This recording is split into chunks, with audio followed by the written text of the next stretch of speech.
BA part honours के छात्र छात्राओं, आज मैं आपको लवणीय व क्षारीय भूमि की समस्या के बारे में जानकारी दूंगी। बढ़ती हुई जनसंख्या को ध्यान में रखते हुए हेक्टेयर भूमि से अधिकतम उत्पादन करना आवश्यक हो गया है। साधारणतः शुष्क व अर्धशुष्क प्रदेशों में कृषकों के सामने कुछ ऐसी समस्याएं रहती हैं जिसके कारण वे भूमि से संतोषजनक उपज नहीं ले पाते, जैसे कम वर्षा, कम आर्द्रता, उच्च तापक्रम, उच्च वाष्पीकरण तथा वाष्पोत्सर्जन। इन प्रदेशों की विशेषताएं हैं जलवायु कारक ही इन प्रदेशों में लवणीय व क्षारीय भूमि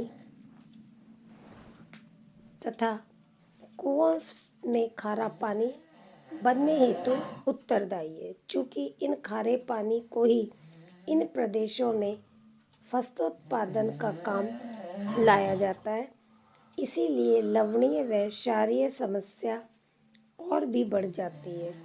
ऐसी भूमि की उर्वरा शक्ति बनाए रखना भी बहुत कठिन है। इनमें प्राकृतिक वनस्पति की वृद्धि कम होती है और कुछ भी जैव पदार्थ भूमि में एकत्रित होता है उसका ऑक्सीकरण शीघ्र ही हो जाता है।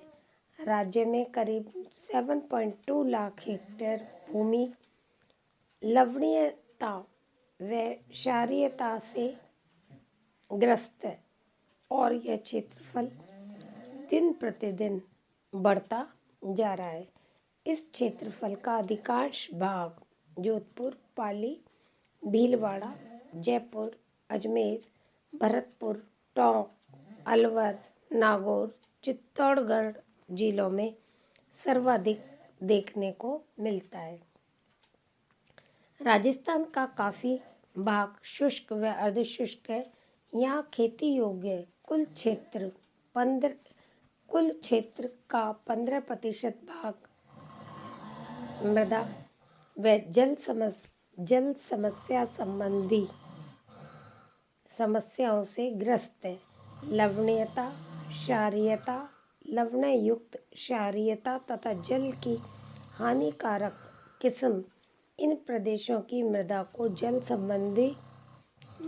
एवं जल संबंधी मुख्य समस्याएं हैं। इनका पौधों व भूमि पर प्रभाव बनने के कारण भूमि का उर्वरा शक्ति का निरंतर ह्रास व मिट्टी में लवणता की मात्रा बढ़ती जा रही है। लवणीयता व क्षारीयता का भूमि तथा पौधों पर प्रभाव। लवणों का अधिकता से भूमि में पानी होते हुए भी पौधे पर्याप्त मात्रा में इसे नहीं ले पाते, क्योंकि मृदा के घोल का रसायनिक दबाव बढ़ जाता है। इसीलिए पौधों की वृद्धि लवणों का विपरीत प्रभाव पड़ता है। क्षारीय भूमि में सोडियम की अधिकता के कारण इनकी रचना बिगड़ जाती है, जिससे भूमि में हवा पानी का संचार सही रूप से नहीं हो पाता, जिसके परिणाम स्वरूप पौधों की उपज व वृद्धि कम हो जाती है। सोडियम की अधिकता से भूमि का पीएच मान भी बढ़ जाता है, जिसके फलस्वरूप भूमि का पोषक तत्व का संतुलन बिगड़ जाता है और पौधे उचित मात्रा व अनुपात में भोजन प्राप्त नहीं कर पाते। लवणों से प्रभावित मृदा बनने के कई कारण हैं, जैसे लवण प्रभावित भूमि में पाए जाने वाले मुख्य लवण sodium, calcium, magnesium, chloride, sulphate, carbonate व बाइकार्बोनेट, कहीं कहीं पर इनकी नाइट्रेट होती है। इस प्रकार की मृदा बनने के कई कारण हैं, जैसे नंबर 1, बहुत समय तक अधिक मात्रा में लवणीय पानी से सिंचाई, जल निकास में कमी, कम वर्षा और अधिक वाष्पीकरण, परिच्छेदिकाओं में कड़ी परत, उच्च भूमि या उच्च भौम जल स्तर। सबसे पहले आता है बहुत समय तक सर्वाधिक लवणीय पानी से सिंचाई। पानी में लवणों की मात्रा के अनुपात में ही भूमि में लवण संचय होते हैं। यह भूमि गठन, जलवायु एवं जलीय चालकता पर निर्भर करता है। एक ही सतह या एक ही तरह के पानी के उपयोग से लवण संचय बारीक गठन तथा भूमि में अधिक मोटे गठन वाली से कम होता है। जल निकास की कमी, इसका समुचित प्रबंध नहीं होने से आसपास का पानी नीचे स्थानों पर एकत्रित होता है और सूखने पर अपने साथ लाए हुए विलेय लवणों को वहाँ छोड़ देता है। इस तरह का क्रम प्रतिवर्ष चलता रहने से कुछ समय बाद भूमि लवणीय व क्षारीय बन जाती है। कम वर्षा और अधिक वाष्पीकरण। कम वर्षा होने से भूमि में लवण नीचे की तहों में नहीं जा पाते, क्योंकि निष्कालन हेतु पानी की मात्रा प्राप्त नहीं होती। वाष्पीकरण एवं वाष्पोत्सर्जन अधिक होने से भूमि तल पर लवण संचय अधिक होता है, क्योंकि पानी की ऊपरी सतह पर आते समय अपने विलेय और लवणों को साथ लाता है, जो कि पानी में उड़ जाने से सतह पर रह जाते हैं। इसके बाद आता है बच्चों परिच्छेदिकाओं में कड़ी परत। परिच्छेदिकाओं में कड़ी परत होने के कारण पानी नीचे की तहों तक नहीं पहुंच पाता, जिससे इसमें विलेय लवण कड़ी परत ऊपर वाले भाग में ही रहते हैं। वाष्पीकरण के समय ये लवण भूमि की ऊपरी सतह पर एकत्रित हो जाते हैं। इस प्रकार कड़ी परतें जल निकास में बाधक होती हैं। नंबर 5, उच्च भूमि जल स्तर।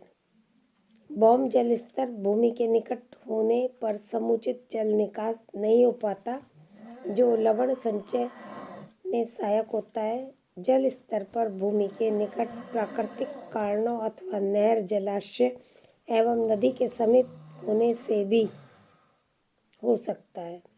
लवणीय भूमि के चाक्षुष लक्षण।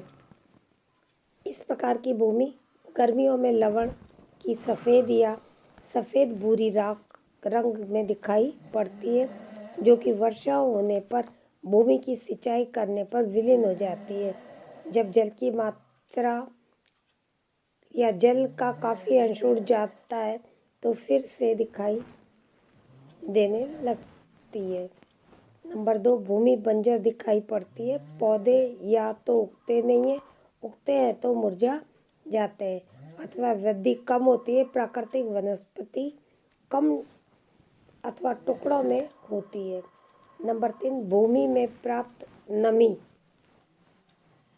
होते हुए भी पौधों का जल कम दिखाई देता है। नंबर 4, कभी कभी पौधों की पत्तियां का रंग गहरा हरा, नीला व किनारे झुलसे हुए दिखाई देते हैं।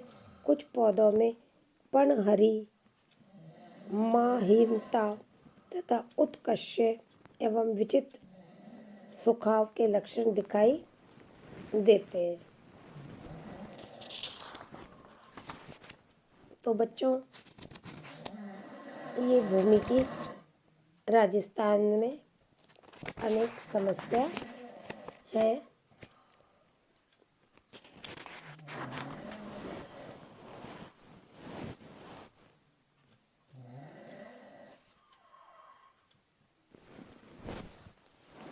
तो बच्चों ये अपना राजस्थान में इसके अतिरिक्त और भी समस्याएं जैसे मिट्टी की जैविक शक्ति में गिरावट, जल धिक्य की समस्या, खरपतवार की समस्या, मरुस्थल का प्रसार, अनेक समस्याएं। इसीलिए इन्हें पंचवर्षीय योजना में मृदा संरक्षण हेतु अनेक कार्य किए, जिससे कि इस समस्या में पहले की तुलना में काफ़ी कंट्रोल हुआ है। तो बच्चों ये टॉपिक आज पूरा हो गया। कल आपको नया टॉपिक शुरू कराएंगे। धन्यवाद।